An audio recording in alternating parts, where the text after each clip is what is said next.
Hi friends, welcome my channel. இன்றைக்கி நம்ம வீடியோவில் என்ன பார்க்க போகிறோன்னா மிளகு பொங்கல் எப்படி செய்கிறதுன்னு பார்க்க போகிறோம். வாங்க பார்க்கலாம். மிளகு பொங்கல் செய்யறதுக்கு 1 கப்பு அரிசி, 1/2 கப்பு பாசிப்பருப்பை பவுலில் அளந்து எடுத்து வச்சுருக்கோம். அதை குக்கருக்கு மாற்றிக்கலாம். இப்போ இதை நல்லா வாஷ் பண்ணி எடுத்துகிட்டு வந்துடலாம்.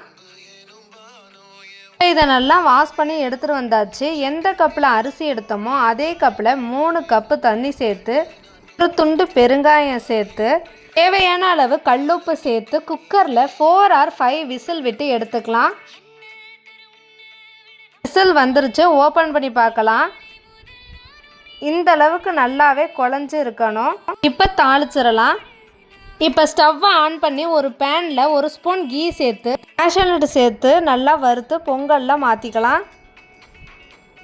இப்போ அதே பேனில் 1 ஸ்பூன் கீ சேர்த்து மிளகு ஜீரகம் 2ம் சேர்த்து நல்லா பொரிஞ்சு வந்ததுக்கப்புறம் 1 கொத்து கருவேப்பிலை சேர்த்து அதுவும் நல்லா பொரிஞ்சதும் பொங்கலில் மாற்றிக்கலாம்.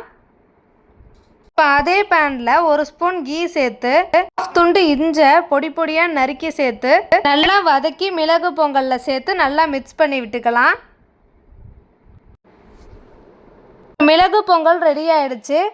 சைடிஷ்க்கு இட்லி சாம்பாரும் தேங்காய் சட்னியும் ரெடி பண்ணியிருக்கோம். மிளகு பொங்கலுக்கு இந்த காம்பினேஷனோட சேர்த்து சாப்பிடும்போது ரொம்பவே டேஸ்ட்டாக இருக்கும்.